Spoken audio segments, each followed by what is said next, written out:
Meeting to order. First up tonight is approval of the agenda. I would like to make an amendment that we revisit some of the boards we were talking about last night. So maybe under tourism development, we can make that amendment.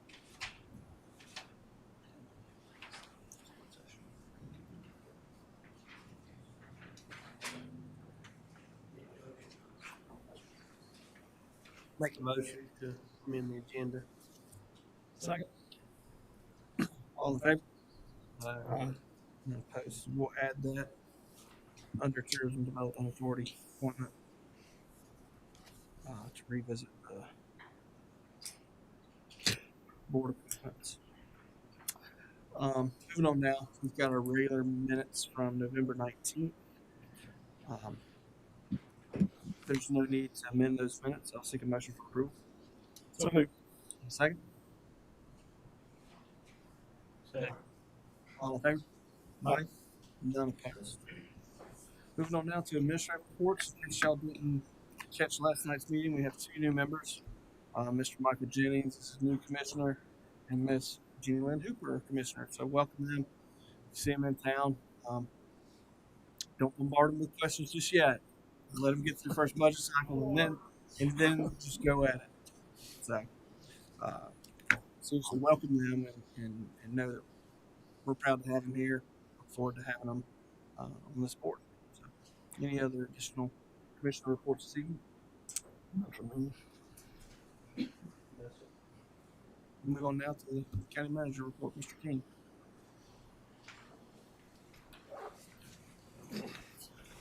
I don't have a written report for tonight, but I did want to talk about, in January, we're looking at getting with the school board to talk about the many different projects that we've got in line. And I think Angie's going to be sending around to the board a list of dates. You don't care, you better speak in that microphone. Oh, I've sat back there and I know. gotcha. No problem. So Angie will be sending around an email looking at your availability for February for that. But I wanted to reach out, tell you a little bit about kind of maybe the direction we could explore, which is CMAR, which is Construction Manager at Risk type of process. That sometimes cuts costs, especially in our area. And so we are exploring that.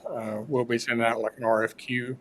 And so in January, there'll be some meetings to talk about selecting a contractor and then kind of working with them through the development phase of all of these projects. So I did want to let you know that we are going to be sending that out just for information at this point, and it'll still be up to the board to decide which contractor to go with. But we are seeking out an RFQ for that.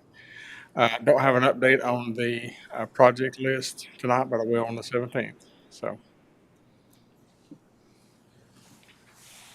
No time for public comment yet?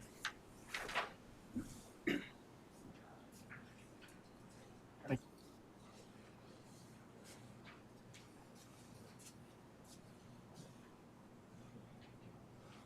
you. First up tonight, we have Margaret Carton. Ms. Carton? Yes.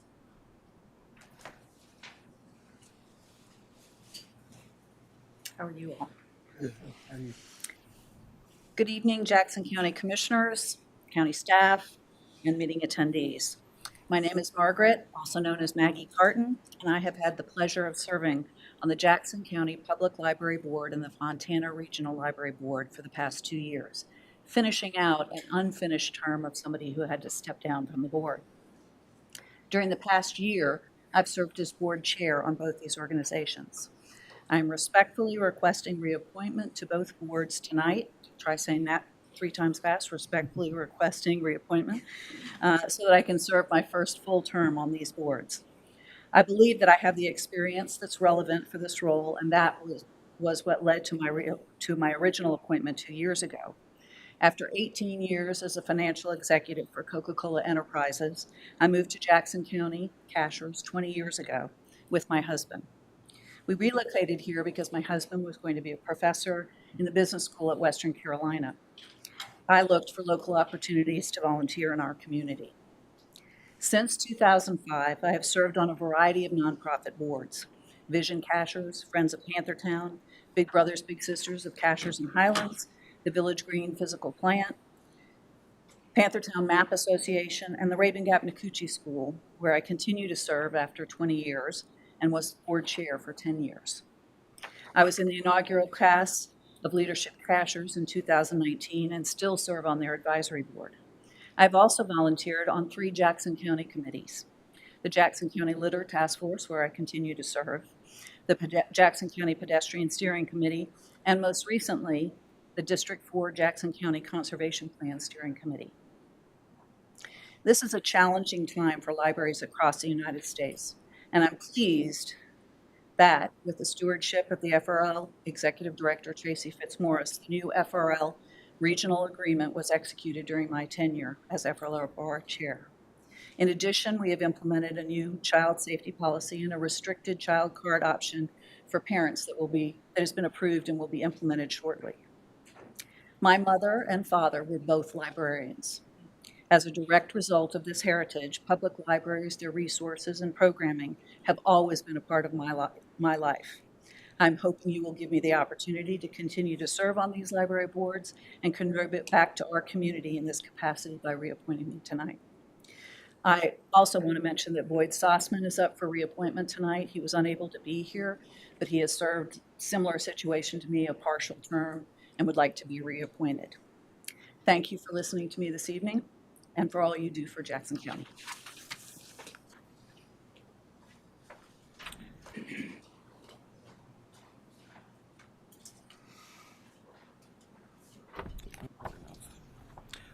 Next up, we have Pat Steinbrook.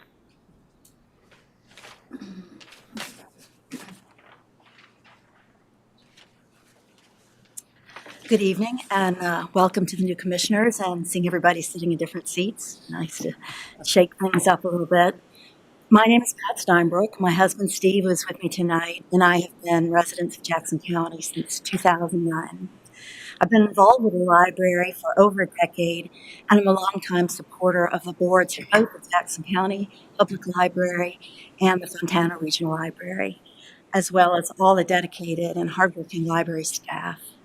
I'm happy to be speaking here tonight in strong support of Margaret Garten and Boyd Sossman, who are seeking renewal of their terms as board members.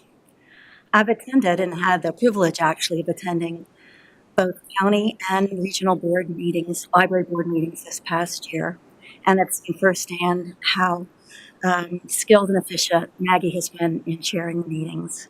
She has consistently demonstrated her knowledge and her competence and our commitment to libraries and our community.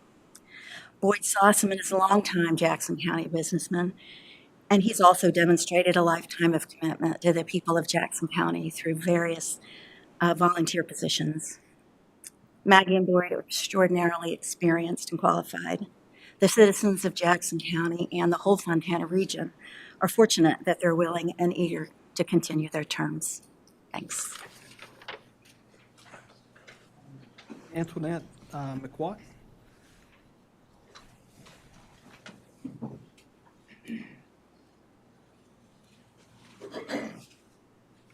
I did watch last night, and could you please just go back where you used to be, because it really confused me. But thank you very much. I'm glad to be here, and thank you for the opportunity to speak. I've been paying taxes in Jackson County for 30 years, but I only moved here permanently 20 years ago, and during the entire time, I've been involved with our local Jackson County Library. I am also speaking on behalf of Ms. Carton and Mr. Sossman.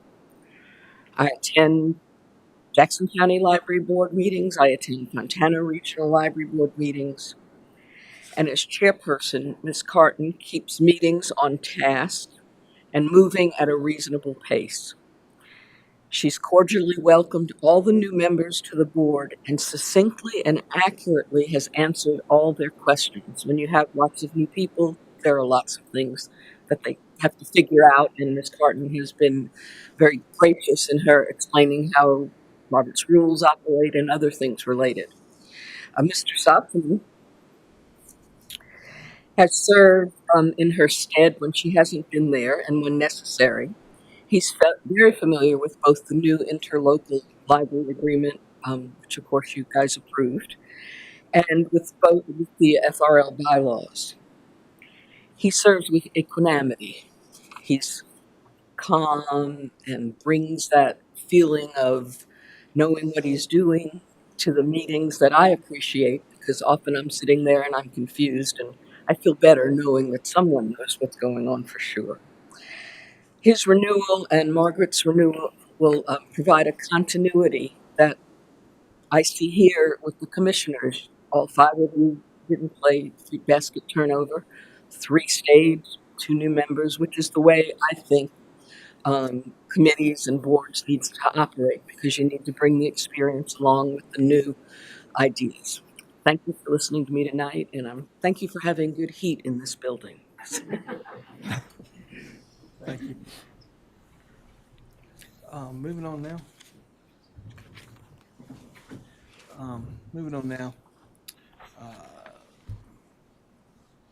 Is there any other comments from the public? Go ahead. Nick. Thank you, sir. Sorry I'm a little late. It's from a long way up there. Now that we have a fresh body of commissioners, I want to point out, of which I have in the past, but now maybe of a better circumstance, of how crime can be sanctioned in Jackson County. And what I've discovered is the law enforcement, the sheriff department, they're okay. Farmer's done a great job in many ways. But what is observed is it's the DA office and the lawyers, the court appointed lawyers at $65 an hour, what have you. They're the ones that are being fed, and thus the recurring criminals are allowed to conduct their lifestyle. They get busted. And the lawyers in the community, there's too many lawyers, and they got to have work, and so the idiots of the culture provide that work for them. So I'm asking you again now to have a roundtable lunch with Ashley to talk about this subject, and so that plea downs don't take place among the trials to take place of those that have been robbing houses and so forth. It's been going on since about 1998. So told to me by one of the, let's say, retired outlaws, but of which I've known because I had to. We have to understand, or I ask you to understand, that my house, which is no longer, that's another story, was the most robbed house in Jackson County in the year 2000. I had 6 primary robberies since then, and that's with a tough Indian chief I had with me. He died. So actually, they'd be about 40 years. So I know what I'm talking about, and I know the players, whether they're alive or dead or in jail. So I ask you to do, not a Zoom, but a sit-down round table lunch, whatever, with Ashley to straighten out the DA culture in this town. That'll do this time. Mr. Darnell. Further public comment. We'll move on to appointments. First up tonight, we have the library board.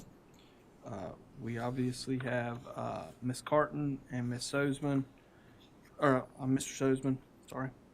We also have 2 applications. One is for Marva Jennings, and the other is for Kitty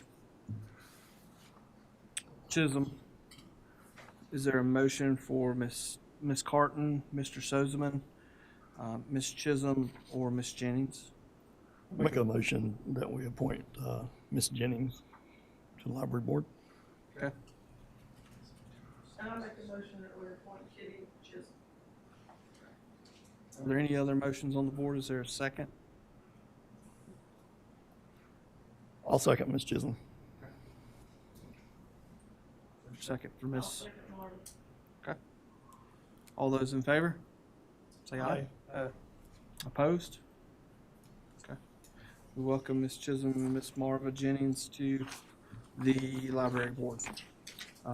Next up, we have Tourism and Development Authority. I believe there's a motion. I'd like to make a motion to table that. The only applicant we have is the TDA person at the town, and I think that's a conflict. A second on that table. Second motion. Okay. All in favor? Aye. None opposed. Next, we're going to revisit some of our board appointments. After having a little bit of time to think about some of these boards, I do feel that I should probably come off Transit Advisory Board. We still have the Fire Commission, Juvenile Crime Prevention Council, Mountain Projects, and Parks and Rec. Would any of our new commissioners like to serve on any of those boards? I mean, I would like to, I just would like to help on a couple of the others. Okay. Which ones would you like to? I would like to be on plus, Awesome. Okay. or even maybe on the, what's like a planning board? There's not a planning board. That was one of the questions we had last night. Planning is appointed, and then planning comes to us. So there's 4 small area planning kind of zones, 3, 441, Cashers, and Cullowhee. That's right. So of those 3, we appoint to that board. Then they go to the county planning board, which is appointed by us, and then finally we see that and put a vote on it. So those boards have never had commissioners on them, and I think that since we're appointing those boards already, you wouldn't want to go there and be on a. Yeah. You could be on the Cullowhee board, Yeah, but it wouldn't be a voting position. Yeah, it would be just sitting in the audience. So. But that's on like the planning part, right? Correct. So the regular, do we have a position on the regular planning board, Mike? We haven't passed. So the vacant ones right now, pretty much Council on Aging. No, you took the Council on Aging. John's on council on aging. Fire Commission, Juvenile Crime Prevention, Mountain Projects, Recreation, Parks Advisory Board, and then your Transit Advisory Board, So there's 5 there. 5 there. That-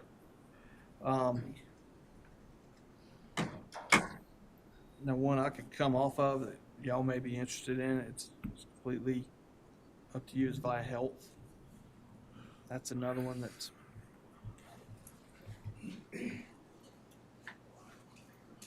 Usually what the incumbents keep the boards that we've been sitting on, and then the ones that goes out, commissioners that have gone out, the boards that they were on are become vacant, and those are, And then any that we choose to give up, but yeah. it's like I gave up Mountain Projects. But the twice the board was left on this one, I can figure out. That's for I think that may be for maybe an individual or, but as far as a commissioner appointment, it's not available. I got it. It doesn't have a commissioner, permanent commissioner seat on it, right? I mean, Mark Jones is on it, but his term doesn't expire until 2025. It's not a term limited appointment. So Mark Jones could be on it and still be a commissioner? Yes, 21? yeah, but his appointment doesn't go away until He's got another 2025. year of eligibility on that. Or another year within that. So it's up to you two. I would be most interested in the fire commission and the rec and parks. Those are 2 that would suit me better, I think.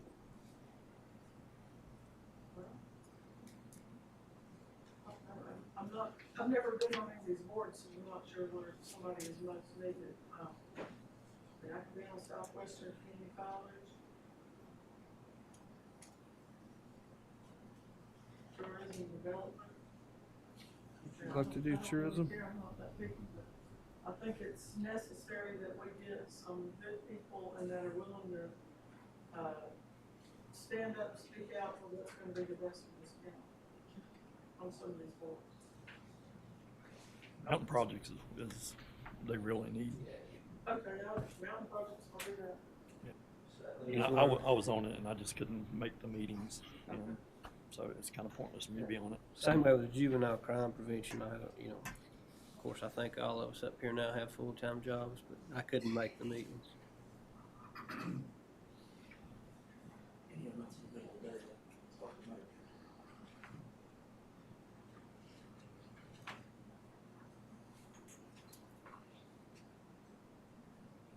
So what got something for mountain projects? Mountain tourism, projects. hotel? Tourism.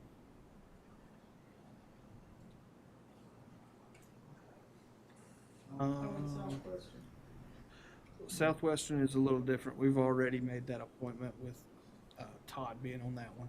I got you. It was kind of a pre before you guys. I wasn't trying to, but No. Oh, there's a different list up there. On your New list. yeah, there's a new list right Differently. in your packet there. I'm looking at the on the screen. Just too, I was getting confused. Okay. So the only one that's outstanding is juvenile crime prevention. And if I come off of TDA, I'll take that Middle of the day on a Thursday. 3 times: September, October, and May, and then Flexible schedule. You Yeah. can zoom in. yeah, As many of you know, I don't have a flexible schedule to where I can I'll zoom in. take that one. All right. So the boards are as follows. For myself, it will be the Health Board, the Southwestern RPO, Via Health, and Juvenile Crime Prevention. For Mr. Bryson, it'll be Emergency Food and Shelter Board, Road Naming Board, Southwest Community College Board of Trustees.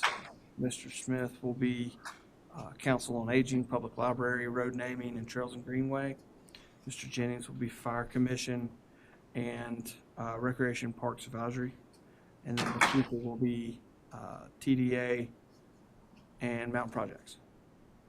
I believe we have them all. Good deal. Wasn't, what, cemetery board or something?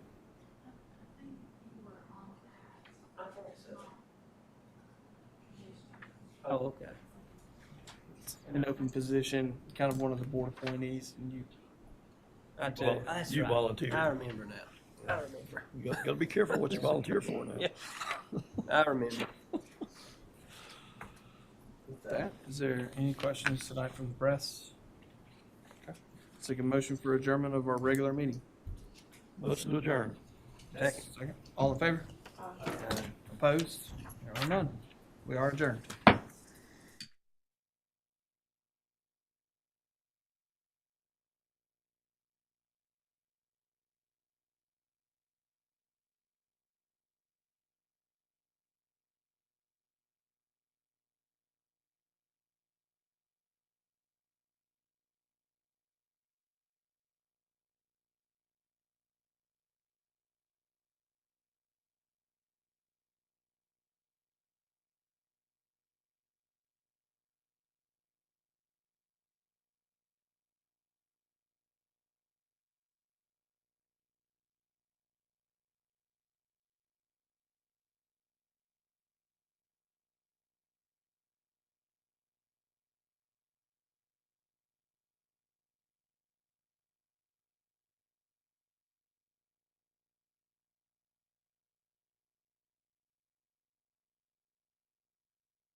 Session to order. First up tonight, we have Matt Tornow. I'm sorry if I messed that name up. Sorry, that's great. Turnover, it is. From Cullowhee Revitalization Endeavor. Good evening. How are y'all? Good, how are you? Good. Let me orient here real quick. If I click this mouse, it will proceed to the next slide. Is that I'm in control here? I believe it's a scroll. Okay. Yeah. Very good. Awesome. Thank you all for being here tonight. As you mentioned, my name is Matthew Turno, and I'm the chair of Cullowhee Revitalization, known by many as CURV. We're a nonprofit organization dedicated to the responsible redevelopment of the Cullowhee downtown area. Tonight, I'm honored to share an exciting vision and proposal that builds on the incredible progress that we've achieved together. A vision that celebrates the beauty of the Tuckasegee River and the boundless potential of Cullowhee. Thanks to your leadership and your predecessors' leadership and dedication, this dream has already started to take shape. Over the years, you've supported the acquisition and preparation of key properties, setting the stage for the next phase of this transformational project. Your commitment has been instrumental in turning this shared vision into a tangible opportunity for the economic growth, community vitality, and lasting legacy of Cullowhee. Let's see. Okay, I see now. As a reminder, I wanted to share a few key markers of our collective progress. The acquisition of 2 properties on Woyahutta Road, removal of each building on those properties, the invasive plant species removal, collaboration with the DOT to ensure that the old Cullowhee Road bridge would be conducive to the Greenway expansion and connection to the park, and the viability and economic impact assessments, including the expiration of the Cullowhee Dam removal. In the wake of Hurricane Helene, the strength and resourcefulness of the people of Cullowhee have shone brighter than ever, and this spirit of resilience inspires our belief that the Cullowhee River Park will not just be a park, it will be a unifying space, a destination for connection and community, and the center for growth and renewal. Let's see here. Let me make sure that's showing. Imagine this: families gathered under the shade of old trees, students finding moments of peace by the river, and local artisans sharing their craft. The park is more than a green space. It is a hub for connection, culture, and commerce. Now let's talk about some specifics of what CURV sees as the next phase of this transformative project. You'll find in your packet the cost estimate for the initial phase, which includes the following amenities noted there as well. Additional parking for the commerce and park patrons at the top left, you can see that there. Reservable pavilions, an event stage, kind of center lower. Restrooms, an event vending pad for food trucks, ADA river access and a wading beach, access to the expanded greenway. This phase focuses on the Riverside Park, along the water's edge, providing green space, picnic areas, and facilities to host events.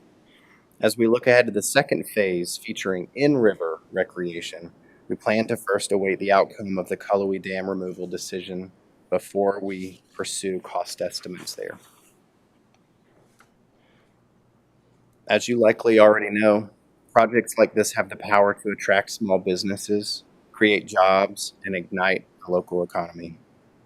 The River Park's central location will provide opportunities for new businesses like ice cream shops, coffee shops, restaurants, bait and tackle shops, retail sellers, and the like. As you see here, key outcomes are projected to be an additional $1.6 million of new spending in Jackson County annually, support for 16 new local jobs each year, and the generation of $145,000 in annual tax revenues. And we're proud to have WC leadership's support in this revitalization effort too.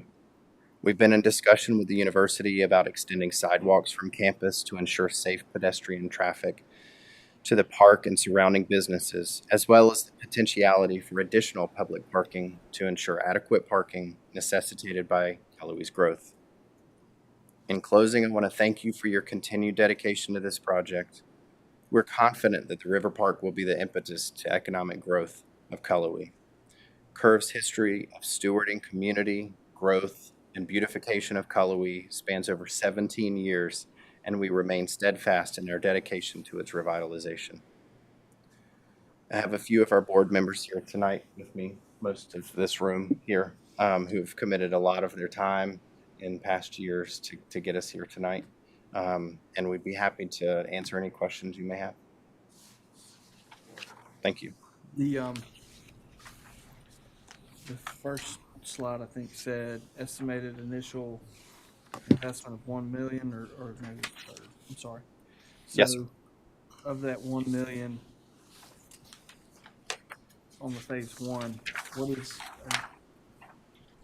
Cullowhee Revitalization asking for a total of 1 million, or is that a percentage? And what is the total cost of the project estimated to be? So the total cost of the project is $1 million, and Curve would not be asking for that, right? It's for your investment into your property there that you've acquired in the previous years. Did that answer your question? So, You'll see in that cost estimate that it's not quite $1 million.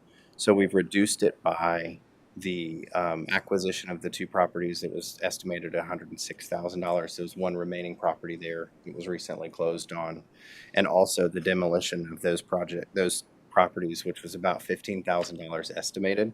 So we reduced that figure, overall figure, by those things that have already been done to prepare the site.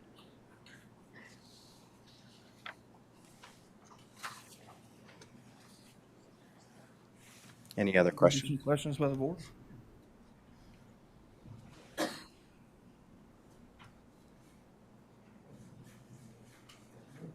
we already have funds allocated as part of that, Darlene?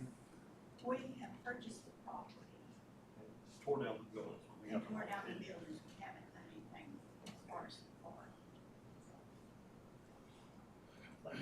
Where would this be funded from? It's my vision that it would be part of the Greenway project. Okay, so part of our Greenway fund, maybe some TDA monies.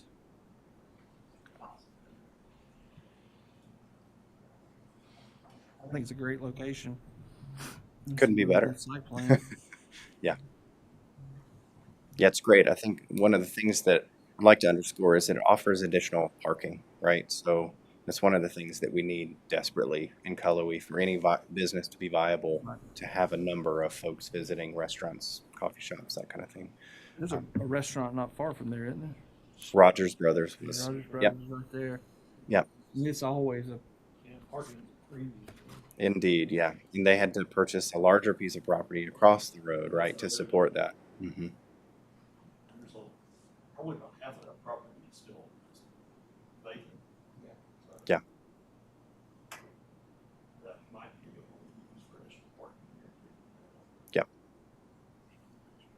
Any other questions for us? questions. Awesome. Well, thank you so much for your time. I think Paul is having some issues getting in. Spoke with him on the phone. Have you seen a gentleman trying to get in, CB? Okay. Yes, sir. His name is Paul Robshaw. He's a older gentleman.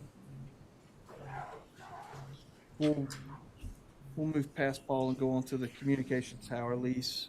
Hopefully he can get here in just a bit.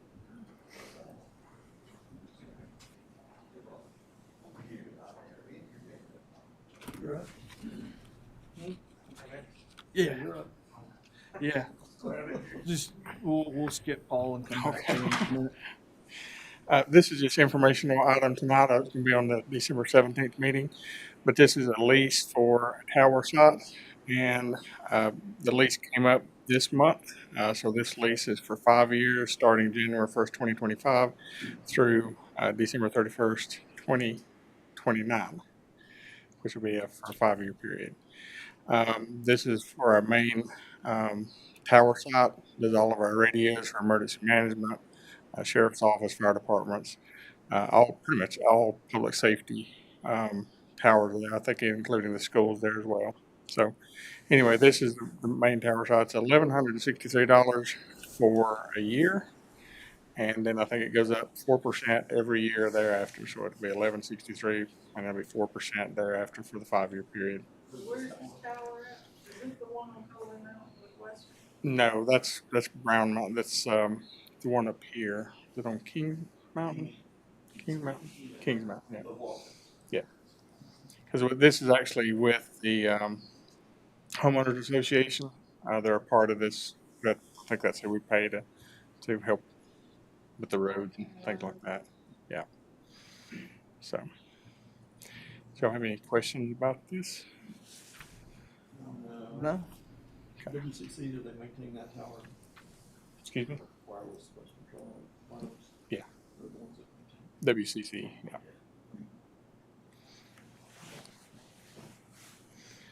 It's, gotta have it, so. Yeah. Let's move it over to the next for a vote. Okay. Is there consensus? Yeah. We have consensus. Okay, moving on to the resolution supporting the Blue Ridge Parkway.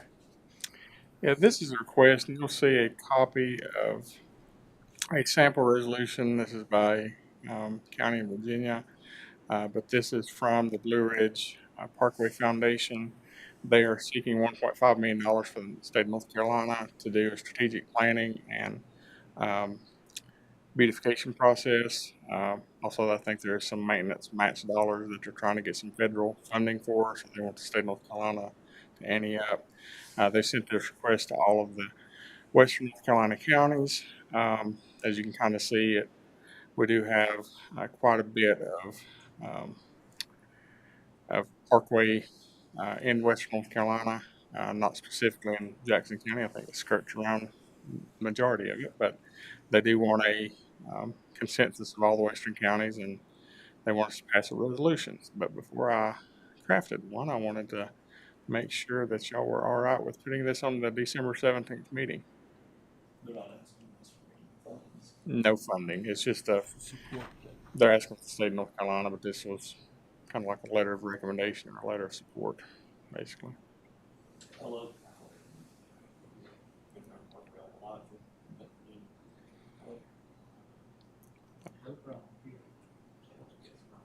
Okay. It'll be on the December 17th meeting.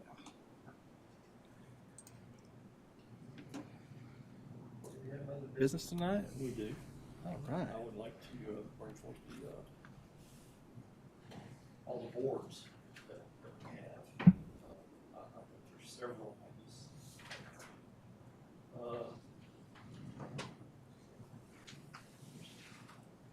Order. The Gateway Board had vacancies since 2021. There's only one active participant on it. So we really need that board. There's nobody on it, no person. How do we go about closing this board? What does it actually say? It's a planning board for the Gateway 441 corridor area. And I don't know if that stands down for 41. Yeah, it's for the zoned area, and those board members, we'll get that back in front of the board. There'll be several that have time allotments. That board doesn't meet often, but it does have to meet occasionally, and it's usually driven by the business. It's driven by a request coming from the Gateway Zoning District, so they're much like towing Azure. Once a year on average, maybe twice. There's not a lot of activity in that district right now. This is accurate. It is. There's only been one person on this since 2024. Well, what all of our boards say is that certainty is replaced, so those folks will still have to be able to call for the board replacement. But certainly we'll. Well, we need to basically make sure that they're still will serve. Yep. We get there. Yep. Absolutely. That was one.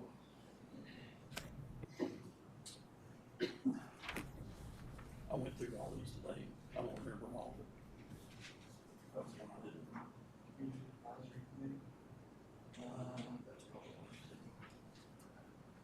for long-term care. There's a few of them where we just don't have a whole lot of volunteering and I don't think there's a whole lot of knowledge of them being out there. right. That's Right, and that's why we had to put on, that's why we had to put on the website they were on the recent one. people knew what was available and what the term, meeting schedules, things like that. And maybe even have it run in the paper. We have 6 vacancies on the long-term care advisory board. And what's their actual, and what do you actually do? That's the question. We have a lot of That's one that the members have to go through a long process with the state, so we do I- have some folks Yeah, I remember that that are in now. the system. And we all here just But it's like a 6-week course. I remember talking to you about it before, and they have to actually take their time to go That through. medical license? I mean, No, but you have to go through this process with the state in order to be eligible to serve on the board. And actually, now, I guess they're being more familiarized with what long-term care consists of. right. And I actually had a couple of people that were interested in it. The Indians. I go, yeah. So it's a process, and not only does the county pay for that, or do they have to pay for it out of their own pocket? Is it through the ombudsman? Yeah. So it's a state program. I've got another Donald question. What does this board serve as far as the long-term care? Does it determine who would get on it? I mean, what, No, you know what I mean? This, the way I understand it, this particular board, they visit nursing homes I go and care facilities and make sure they're up to that standard. have long-term care patients. I Yes. go to. No, I think that's very important. Yeah. And it's sad that more people don't want to be on it. Now, They're probably it's know all about it. coming in division. As soon as they do know about it, they're gonna go to a 6-week course, but nobody's gonna pay for it. That's kind of the end of it. Is it expensive? Well, I mean, if you have to go for a long period of time, you have lodging or something. Oh, you have to go away from here? Yeah, it's not.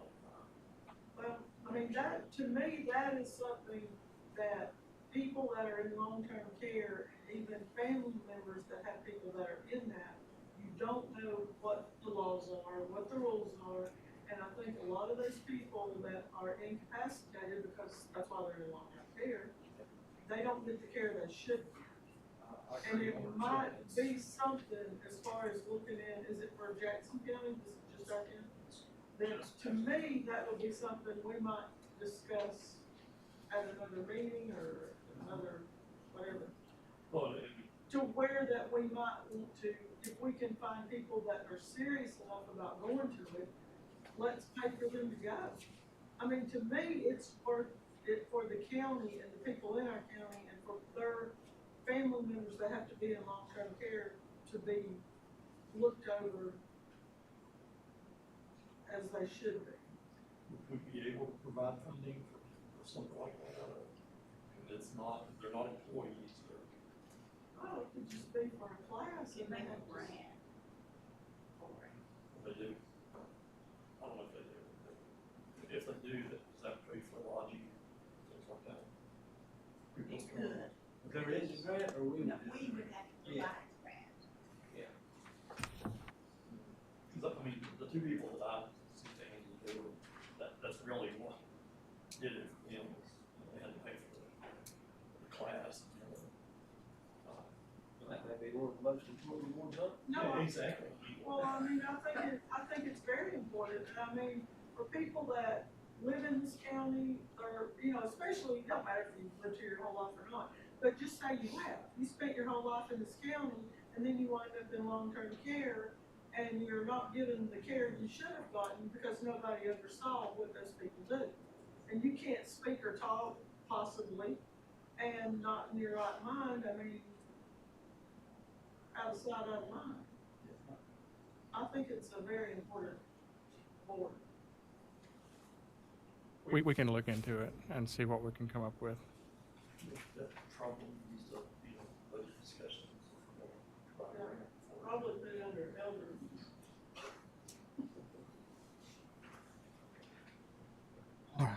we'll look over them and see if there's anything that you see that might be something we need to revisit, obviously. I mean, there's quite a few boards and there's quite a few appointments. And if you guys have any questions, please let us know. Maybe we can have discussion on others. Our first meeting in January, first Tuesday, working session. All right. Moving on now. Mr. Rob Shaw. Good evening. It's good to hear.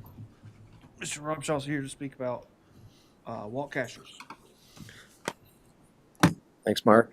I've been looking at long-term care. My wife has Alzheimer's, and it's very expensive and very difficult to get because there aren't a lot of facilities.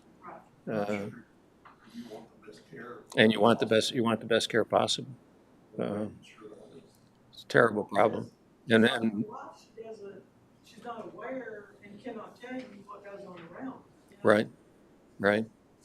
It's a serious problem. I agree. So let me talk a little bit about walk cashers.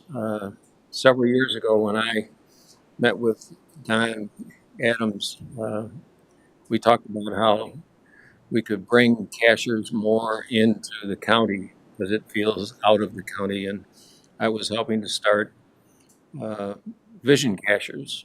And Vision Cashers is an organization of volunteers.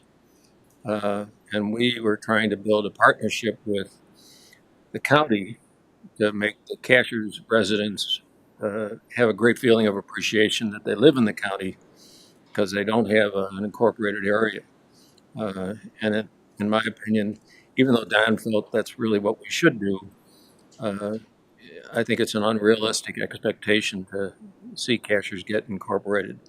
So Vision Cashers is kind of like a volunteer organization to get things done. We don't work on anything we can't get done. And one of the great successes we did have with the county is to build a new dog park. And the county gave us the land. We went out and raised the money. It was supposed to cost about $50,000.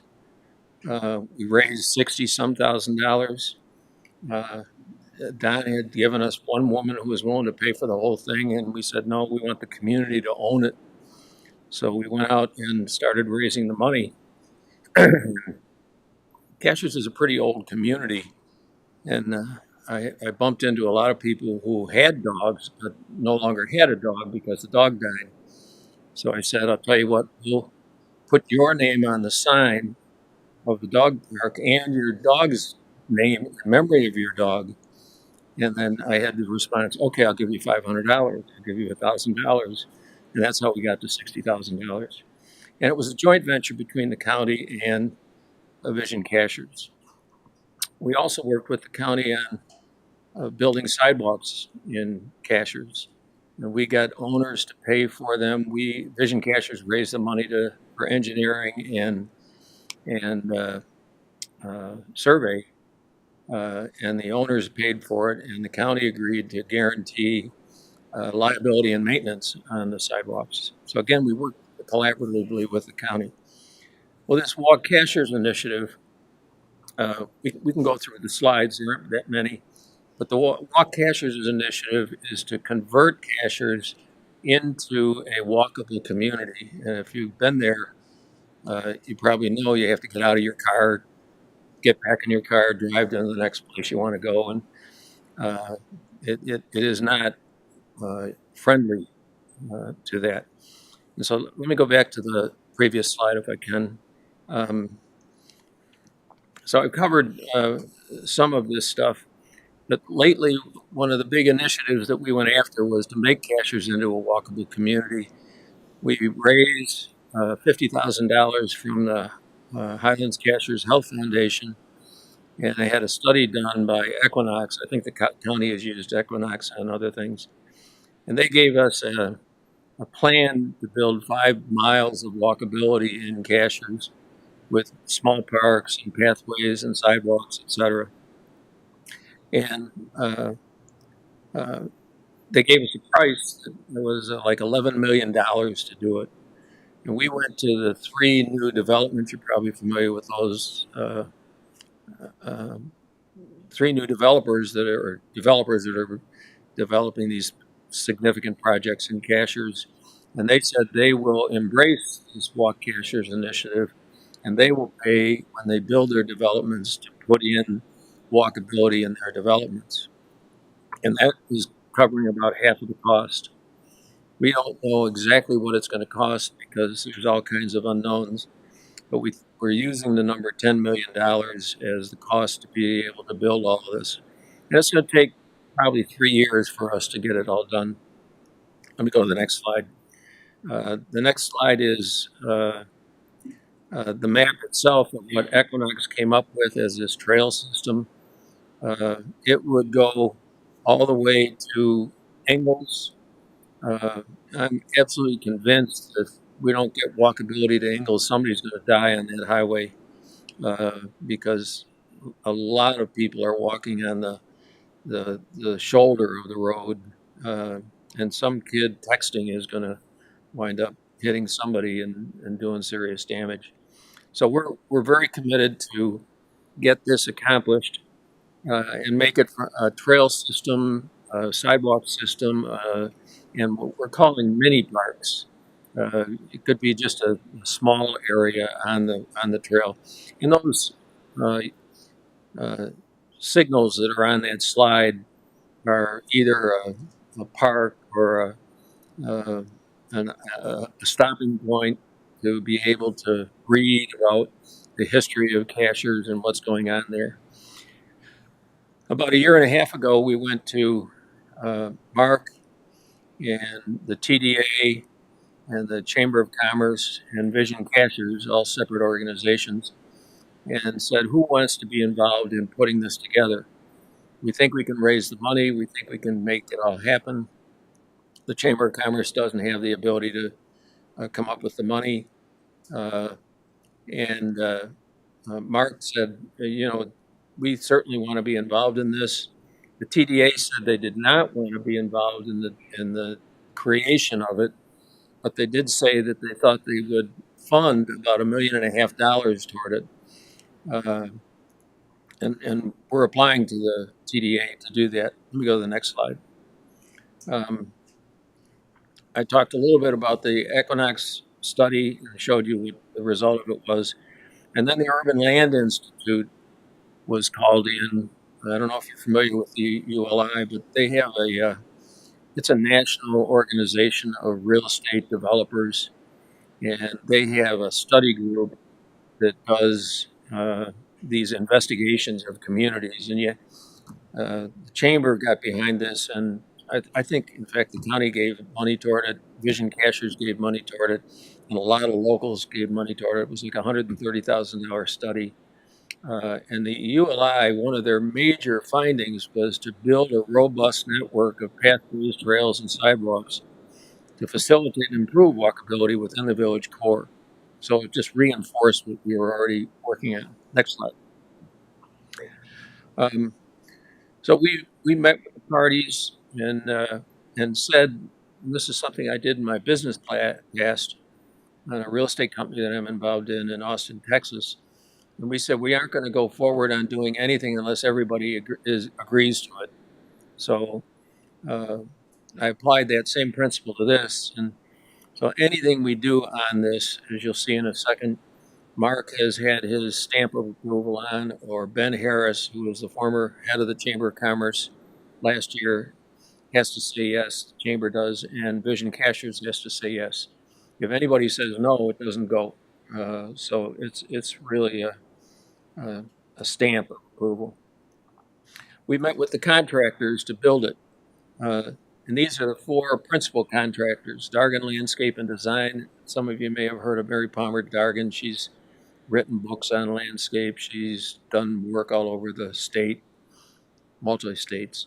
Lahotsky and Sons is a major builder in the Cashers area. Morales Landscaping and Highland Mark Lighting and Internet. And all of them agreed to do the work for cost.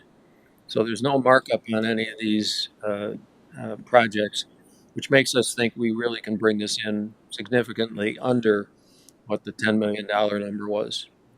Next slide.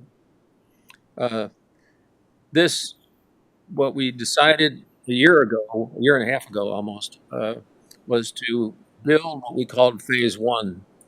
And Phase 1 is really around the core. I don't know if you all know where Zoller's Hardware is in Cashiers. That area to the left is where Zoller's is.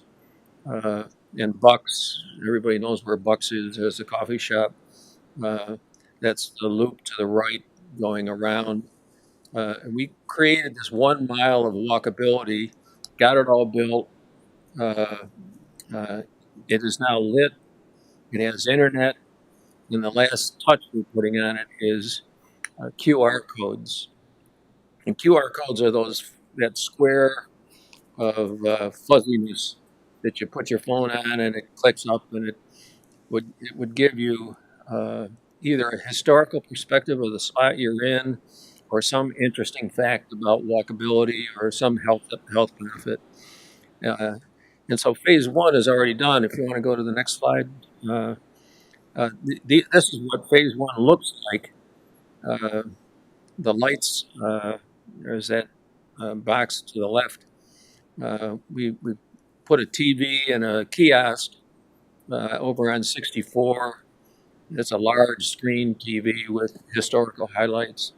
It tells people where to go, how to get around. And we built all this over the last year, and have major, you can see the sign continues. We have major signage throughout the whole route so that people know exactly where to go.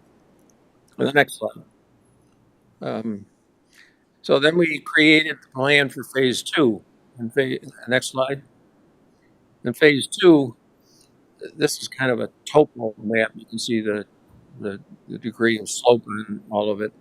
But the blue line is what we created. The dotted blue line is Phase 2, and then the yellow line and the white dotted lines. The yellow line is a pathway and a boardwalk. The boardwalk is very expensive because it's going to be maintenance-free, concrete.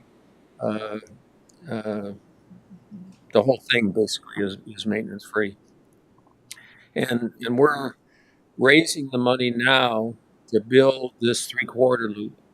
We've already received in commitments $1,670,000 from locals. So I would say maybe half of that has been funded already, and the rest is committed over the next 3 years, or the 3-year period, 2 more years. Next slide. So the total cost of the project I mentioned earlier is $10 million. Developers paying half of it, that's $5 million. Those are the 3 named developments. We've already raised $1.67 million. We expect to raise another 1.4. We raised $1.67 million quietly. We didn't publish this at all. We didn't go out and try to tell the world we're doing it. We really wanted to get a head start with the early commitment of people making commitments. And we haven't stopped working on that. And I think maybe by the end of January, we'll have the other $1.4 million raised. We're applying to the TDA for a $1.5 million grant. That's what they told us they would be interested in doing. They've got very heavy restrictions on getting the money. It's got to be a dollar for dollar match. So we've already raised what we're asking for in the match. And we're asking Jackson County for a grant of $500,000, which is the purpose of my coming here today. And it would be totally restricted for the use of construction of the system. And again, to reinforce it, Mark really controls it because he has a vote to say yes or no, and does. He's been very involved with us on this. So that's my appeal. That's my request. If you people would consider that, I would appreciate greatly, and so would all of Cashiers. Thank you. Questions, anybody? If you go back up to the main slide. Yeah, back. I think it's the second slide. Next, keep going. Yeah, that one. So, for those of you that don't know, the village green, if you're looking at the center Right above the lake. Right above the lake, Cashers Lake. A lot of that has already been done as well. Yeah, the white is All the white's done. The only portion that isn't done is if you're looking at the yellow from Highway 64 coming down, kind of right here in the center. But then you go up, the parcel that Paul is referring to, that is going to be our next section, phase 2, is that upper left quadrant going in. Hard to see. Yeah, it will make about 2 miles of walkability with many parks and getting people walkable around that section.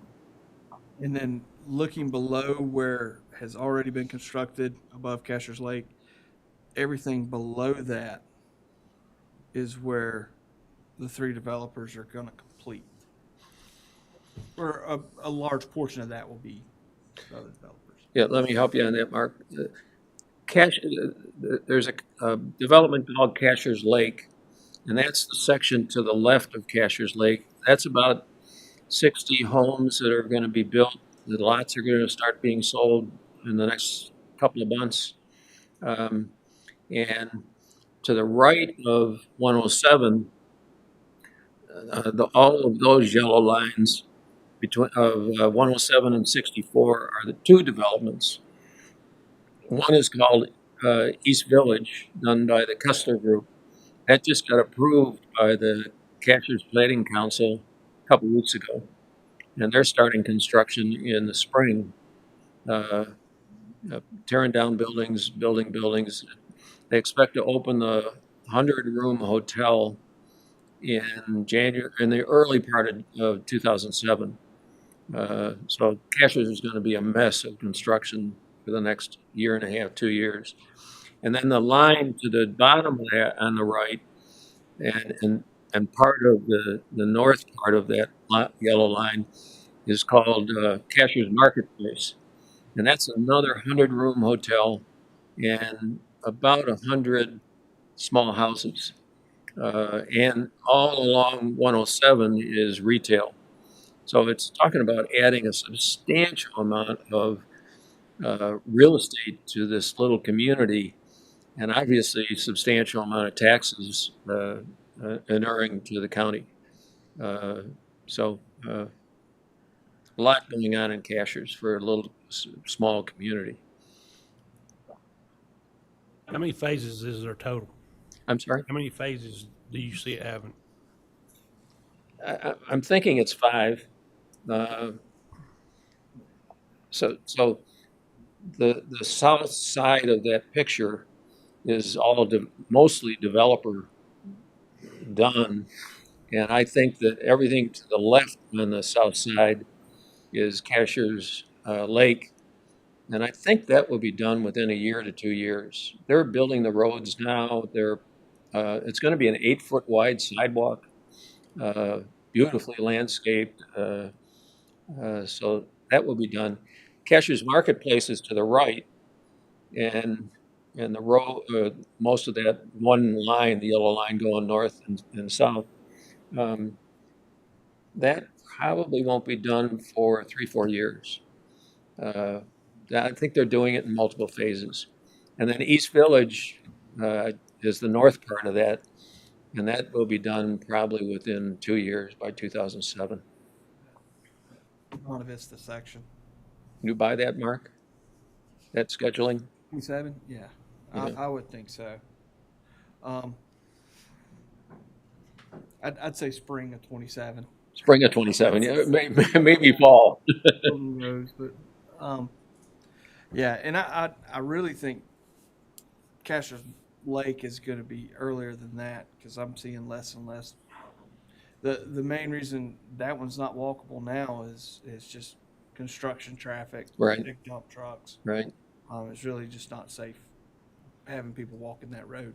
So how many total hotel rooms? How many total what? Hotel rooms are? Well, so far, those 2 developers, East Village and Cashers Marketplace, are each 100-room hotels. Yeah. And I don't know what else that's going to attract, because developers go where they can make money, and if they can make money developing it more, they will. It's gonna attract body shops is what it's gonna attract.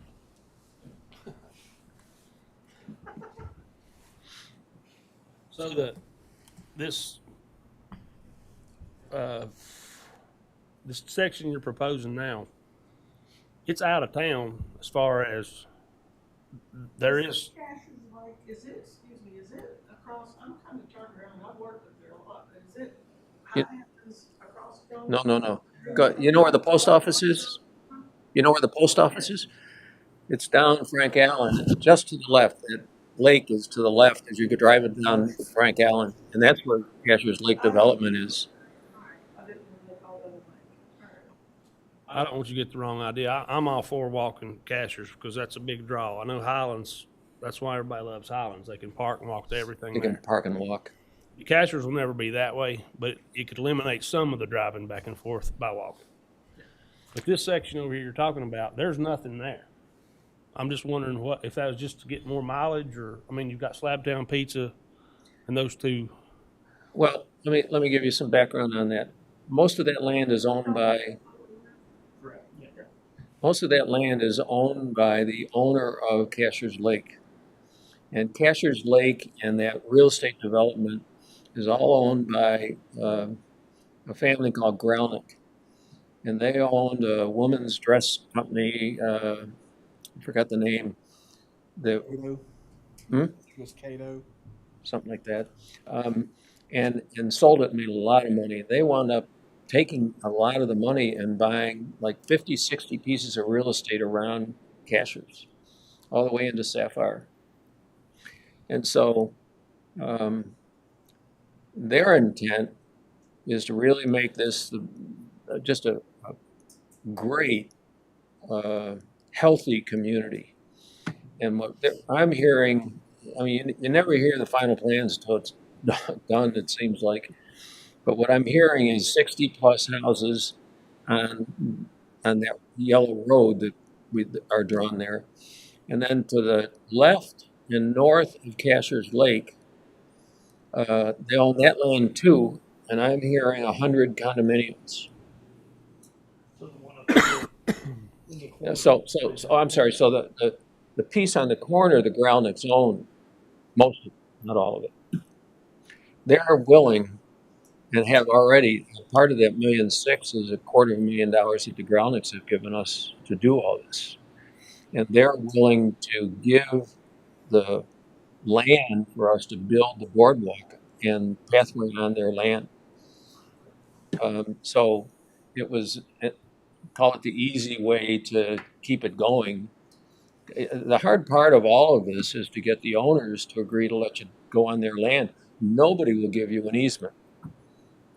They just don't want to encumber the land with an easement. I think one of the draws for that parcel especially is it's kind of flat. Well, it's flat and it's low and it's wet. It's not buildable, a lot of it. And the low part kind of going right down the center of that section. There's a lot of community workforce down off of Slabtown too that kind of Yeah, there is. creates Still that. talking about the upper left. The upper left. Yeah, that kind of, They're gonna build 50 houses. Lower left I got it. by the lake. yeah, 50 houses lower left Cashers Lake. And then the condos I'm hearing is just to the upper left of the lake. And that's going to be a small retail community, very small, and 100 condos. I don't know whether that's going to happen, but that's what I'm being told. The walkability portion is what I like is, you know, being able to, if I'm at the Village Green, walk the box, walk to the post office, give my kid a place to ride her bike. Yeah, they can ride a bike. Runners can run. So they'll have a 2-mile trail to run when we're done with phase 2. And then phase 3, just to go a little bit step further. So that upper left section the yellow line going down the road, that's Highway 64, okay? And so we would go continue from the corner, the lower left corner of the, what we're calling Phase 2, and go across the road behind the Boys and Girls Club that, I don't know if you're familiar with that, that's a new facility got built, and come over and tie into the Village Green pathway and system there, and come across the lake and tie into the Growlnick property, Cashers Lake development. How would you cross the road? We're working with the state to put in a pedestrian crossing system on 107. Mike and I worked on this with the Cashers Planning Council, and 100% of the Planning Council came behind it and said, yes, we support this. And DOT required us to get that. So they voted in favor of putting the pedestrian lights, and they would be the typical pedestrian lights that have the flashing white light, asking vehicles to stop. And we do the same thing. So it would go across the road on 107 north, and it would go across the road near Frank Allen. If you're familiar with Cashers, it sounds like. So right near Frank Allen, it would go across the road with the same thing. It would not be a red light. It would be a pedestrian white light, both sides of the road. I didn't know it was gonna be a walk bridge or. No, a lot of people have wanted that, but boy, you're talking a lot of money. If you know High Hampton, they put a bridge in, and somebody told me it was over $1 million just to do the bridge. So It'll be easy to cross there, because when they do all this other stuff, you're gonna be sitting still in traffic anyway. Right. So,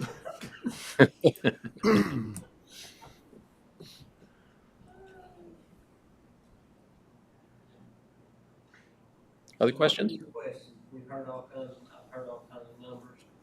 Was it 500,000 for? 500,000 for the whole project.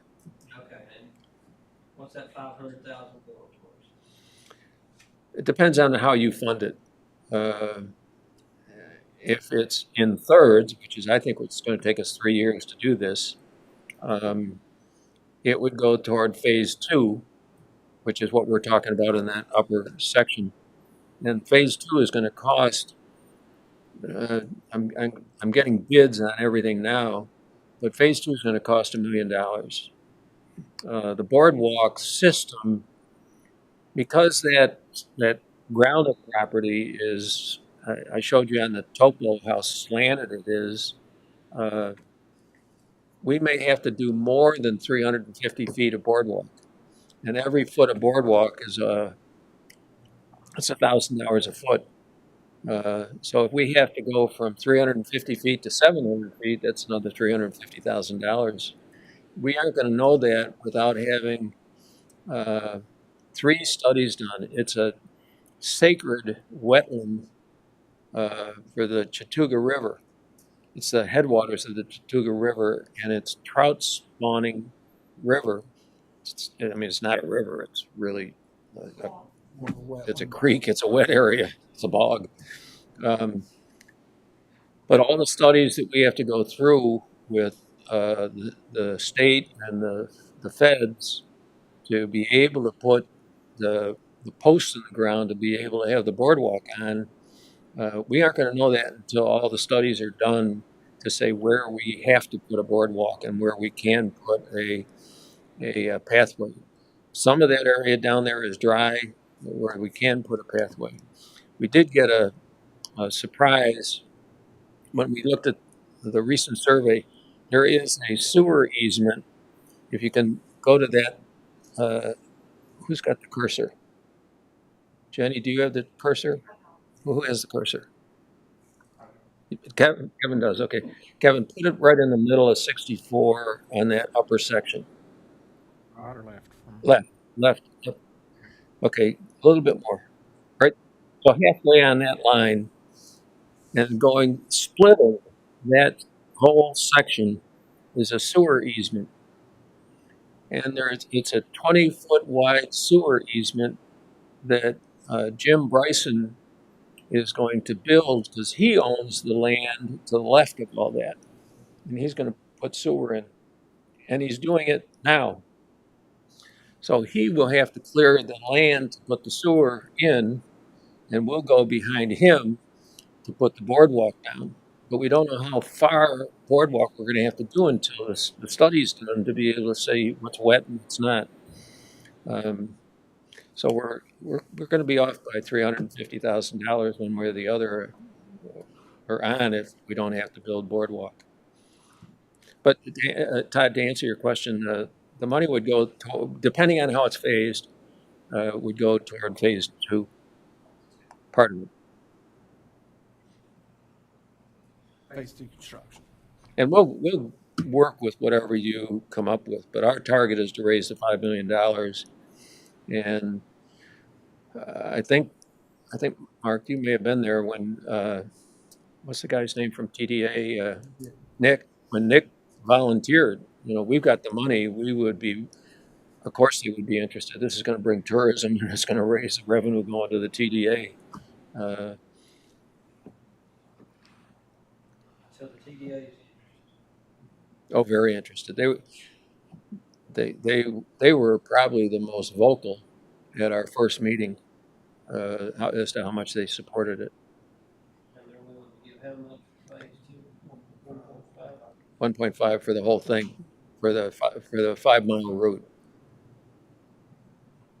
And I would suspect, Todd, if phase 2 is $1 million, just to use that number, I'm not sure, to use that, they would say, we'll give you X and you match it dollar for dollar. Well, we've already got those commitments or some of the cash in the bank to match it. So we'll phase the money in over the whole project. So not to push them, not to push anybody, but we haven't gone to the public yet, and there's a love of cashers by the residents. There really is, and I think we're going to be oversubscribed, kind of like we did with the dog park. We'll be oversubscribed for the capital that we're going to need for the volume of people, especially the population of cashers is like 2,500. You guys may know better than I. 2,500 year round, and we're guessing 25,000 in the summer, from May to October. Well, I mean, there's a lot of wealth in that group that love cashers and come there every year. So we think we're going to get oversubscribed. We've done all this quietly at this point.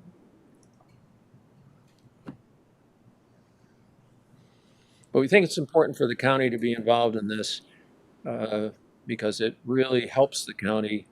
And the county is going to get a lot out of it by having it happen to increase the revenue that's coming back in taxes. All kind of comes back to our little hub there where we're near the fire department, we're near the rec center, the library. Yeah. Bringing all that connectivity back into kind of where everybody's shopping. Yep. Yep. A lot of parking at the rec center. I know I use it to walk over to the Village Green during concert season, and same for the library. It just there's a lot of parking because of the public entities that are there. If we decided to do it, we'll find this cover. We can take it out of the CPR fund. Is that gonna be long-term care? No.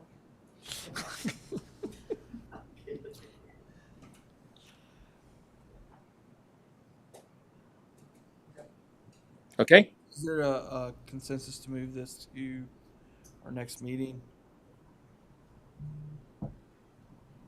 I'm okay with it. I think maybe, you think you're going to have more money than you need from donations. I don't know. It's a possibility once you go public.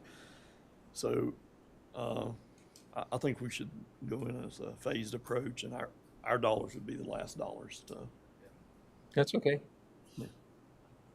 Does that make sense? Something that we look at during the budget.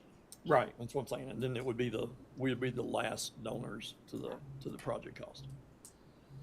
It'll help Cashers, more people that can walk there and not drive, it'll help. Big time.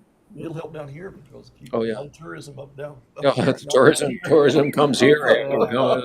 We need tourism all over the county. We do, but, you know, traffic is gonna be terrible with 107, so. Oh, traffic is gonna get awful in Cashers. I think that once these 107 people do starts this stop summer. and park at these hotels, Yeah, getting them moving by feet is gonna save us it's gonna save us an hour going to Ingles. Yep. yeah. Yeah. Is the section that's already completed, is it used quite a bit? I'm sorry. I've actually seen quite a few. I've had to stop a few times on 107. The people are they using the current section that's already built? Oh, I just mentioned this company Highland Mark that is doing the technology stuff. So it all has fiber, and he's got a camera on it, and so we're starting to get counts on the camera. But That's good. the beginning, I don't know if you knew this. The Chamber of Commerce is on 64, and the president or the head of the employee who was the head of it, Thomas Tully, was 60 years old, walking his dog. He died of a heart attack. So we named the entrance to the walkway. In fact, the TDA wanted us to name it the Cashers Greenway Ramble, and that's what we did do. We named it the Cashers Greenway Ramble, and we named the entrance after Thomas. So one of the initiatives that we have is public art. In the public art task force, we call our initiative task forces. The public art task force got the Bascom and Highlands art people to put in a sculpture. We now have 4 sculptures around Cashers. We think eventually we'll have 20 to 25, and it's huge flowers at that entrance. So that's where the camera is going to be, which is where most people start by parking at the chamber and then starting their walk. But people are telling me at the chamber they're already seeing a big increase in walkability. As people have heard about it, they now see signage, wayfinding, and they can walk it, and they can walk or run. I mean, runners are on it, and it's lit with downlights so that people can go at night. So I mean, it's going to be when that picture is delivered, it will be a big asset to the community.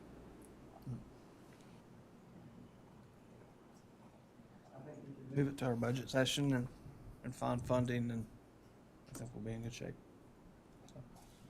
Thank you, Eric, very much. Yes, sir.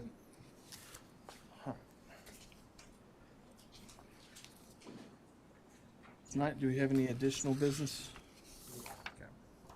I want to talk a little bit about the recreation park, the 2 projects. So I've got Michael here to discuss those.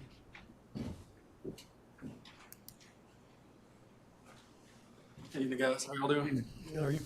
Good. So as you guys well know, we've had 2 projects in the works for basically a year now, trying to get to the finish line. We recently got those out to bid. Bids came back in. We had enough qualifying bids for the Paula Whittier project. Within that, we came in fairly close within budget to what we wanted to do with Cherokee Enterprises being the low bidder, which is a local bidder from down in that area.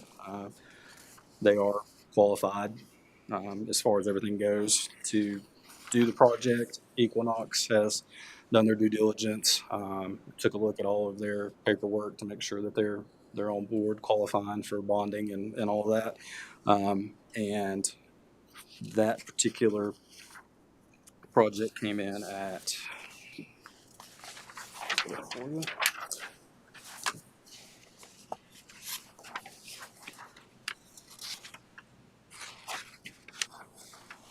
bear with me. It's $2,158,633.09. of which 10% of that contingency is 196,239.37.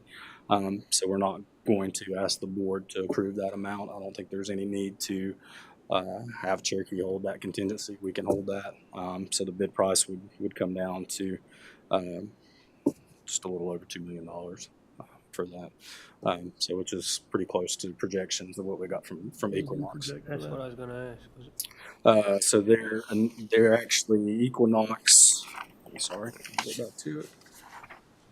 Engineer's estimate on that project was $2,613,337.26. So it was under on that.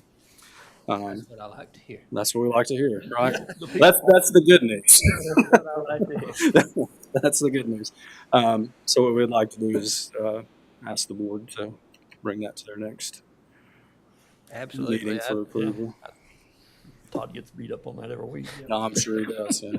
I get a couple calls about that. For that district, I get calls quite a bit. Well, I think It's a that'd much be needed asset up there. Yeah, do what now? It's a much needed Yeah, asset. it up is. there. It is. What is this actually? This is a park right near Smoky Mountain Elementary School. It'll be a large walking area. I mean, it's roughly a 10-acre yeah. that we're going to take advantage of. You'll have a picnic shelter, playground, ADA accessibility, The slide. process has been going on since we were first elected. Yeah, and it's been a 2-year sworn in, process. so it's been a slow process, but since Kevin has stepped in and it's been going a whole lot smoother. So the ball sort of got dropped, people retiring, and it's been picked back up, and I appreciate you doing that. Absolutely. Like I say, the community's excited for it, so and I'm ready to see it. As long as you get the slope right. Did all the problems get resolved down there? We did. So a lot of the delays with that were due to just some infrastructure stuff. We thought that we'd be able to use the sewer and water that was on site from the old property, but after finding out from testing, it did not pass. So then was the task of, do we do another well? Then you're going to have the ongoing cost of having to get someone like environmental to come down and do your quarterly treatments, do your paperwork with the state, versus having a public water system, sewer system to tie into, and that's the route that we went. So we finally got that, and then we tied into Cherokee. It just failed. It was so old. It was just an old site. I mean, it was a Water quality? water quality wise. Yes, ma'am. So who did we end up using? It was with Cherokee. Cherokee. It was, yeah. And then we ran into some issues with trying to figure out which way to run the water and sewer to the property to make it least impactful to the school, because we left the property adjacent to the school available if they ever had any kind of future expansion. So we didn't want to put it down and then have to tear it up if the school decided to build in the future. So we're trying to be as mindful as possible with that. Since we've got a bid now, what's your estimation of completion? So with that, with Equinox, as soon as they're on site, we're giving them a year. That's what we're giving them to be done with it. So as soon as we can award a contract, we'll put them to work. All right, so now that was the good news. Let's move on to the not so good news. We only received one bid for the Casher Splash Pad project. The estimate from Equinox on that was a little over $2.5 million. The bid that came in for that was from Buchanan and Sons, and it was over $4 million. So what we did is we went back to Equinox and just had them do an assessment of the bids, and they feel, after speaking with Mr. King, that I think that we could pull the splash pad part of that out, try to bid that out separately. I think it can come under the $500,000 mark on that, so we could do 3 informal bids. That way we don't have to bid it back out. It won't slow the project down as much, and then be able to phase out the other part of it, get Equinox to draw up new paperwork on that and bid that out as a phase 2. And I just don't see a lot of demand for the splash pad. I mean, It's such a niche thing. It's a specialized thing, and I think getting a group to go in with a construction company to do the whole park and a splash pad with it was a tough sell. to be honest. I can tell you what I hear from everybody that I talk to up there is, we don't want a splash pad. They want a pool. We want a pool. We were promised a pool. We need a pool. I've not heard very few people say that they were happy about a splash pad coming. I think we could phase that out of it and be fine. Pool wise, that's a whole. I don't want to build another pool. That's just me, but. Oh, but with the pool, I think we need to have somebody that's like, I'm not trying to step on anybody's toes, but that's qualified to know if the ground's gonna be suitable, you know, to hold it. That was one of the issues too with the current situation with the Cashers pool and the water table. It would have cost more money to even try to bring it up to code than this project would have been to take it out. Additionally, staffing wise, And staffing wise. You didn't make an above ground pool.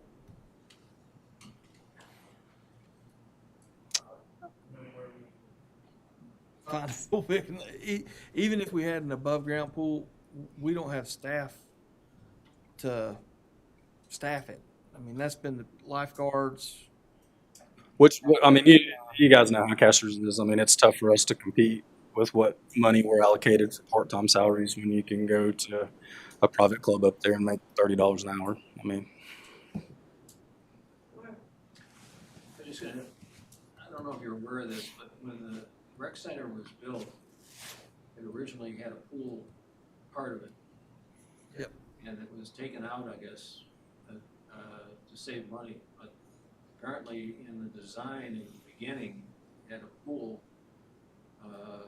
attached to, indoor pool attached to the back of the buildings. There must be the capability to put it there if a pool was there.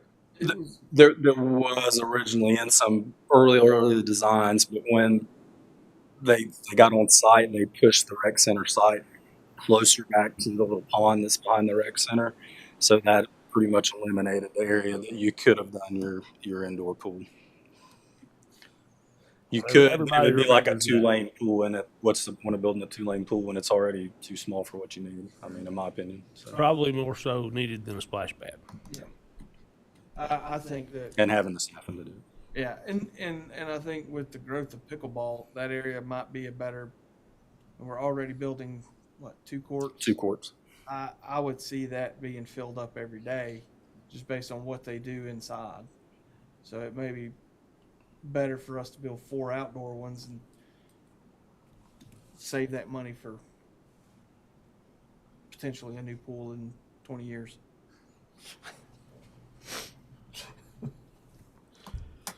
What did you say, Michael, about splash pad and pool? I said, from what I hear, I think people would rather have a small pool as any splash pad. But, I mean, there's a lot of money comes from up there, and people are not happy with not having a pool, I can tell you. Right. Well, they do fund a lot of the counties. They do. When the pool was in operation, it was the pool was roughly losing $60,000 a year. That's what it was losing due to staffing and then usage outside of. We had it probably averaged 5 non-members a day that used the pool. The only thing that basically kept it afloat was the day camps and the Boys and Girls Club in the summer coming in and using it. But in the same regard, the old community center, how much was you losing on it? Nobody used it. Yeah. You build a new one, everybody uses it. Absolutely. I'm not in disagreement to a pool. Don't get me wrong. Yeah. Yeah. Just dollars. Yeah.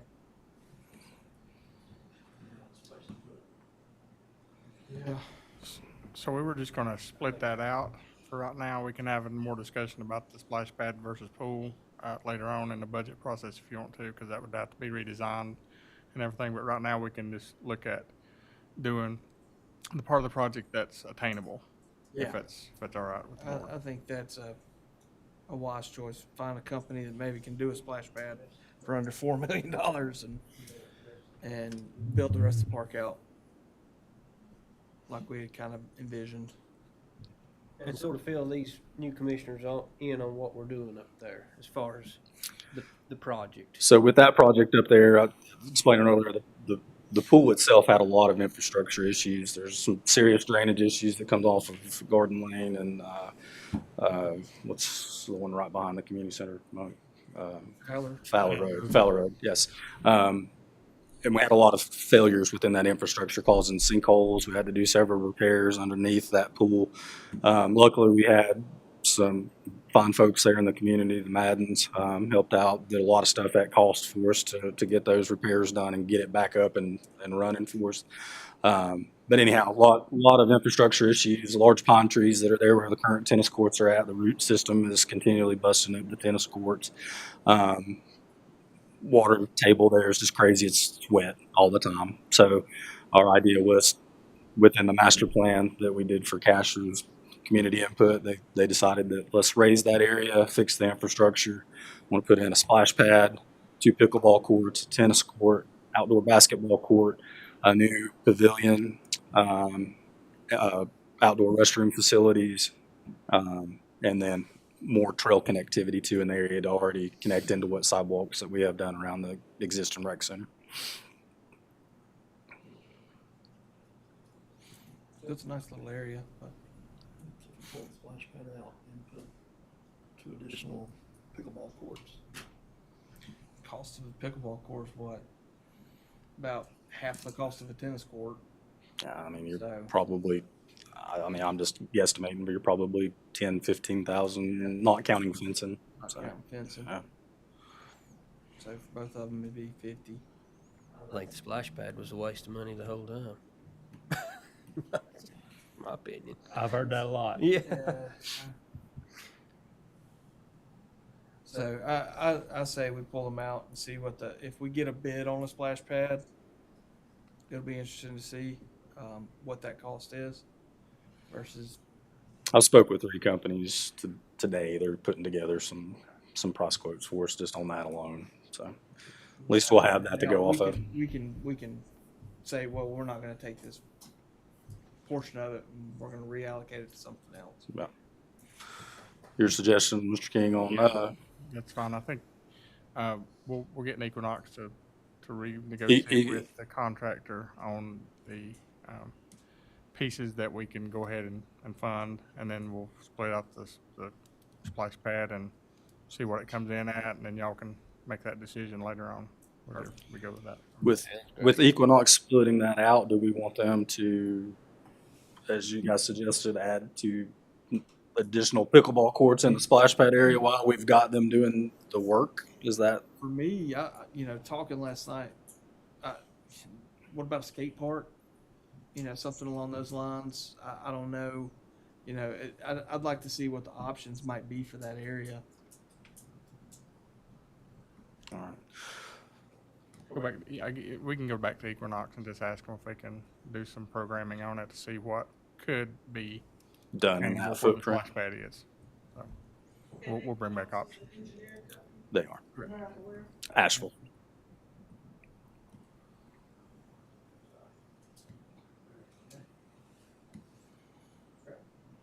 Any other questions? On one, to be determined on the other.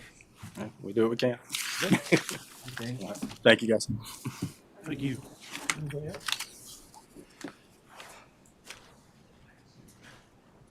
Mike looks like he wants to say something. He's got a lot in He's his. been patient. All right. I think the walkability that you're today, especially cash, is really important. And how that community grows and evolves over time.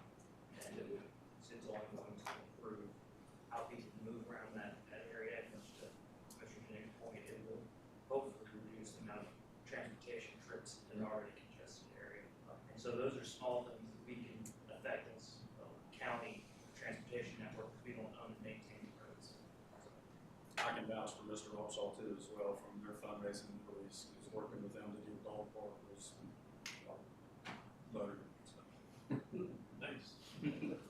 What does y'all's dog park consist of? Is it just an actual fenced-in area? Fenced in area Take with off? benches, covered area, there's water stations for the dogs. There's a large section and a small section. It's right by the ball fields and a playground and a Yeah. restroom facility. Makes it easy. Curious, I didn't know. So Well, with no further business, is there a motion for adjournment? Make a motion to adjourn the meeting. Is there a second? Second. All in favor? Aye. We are adjourned.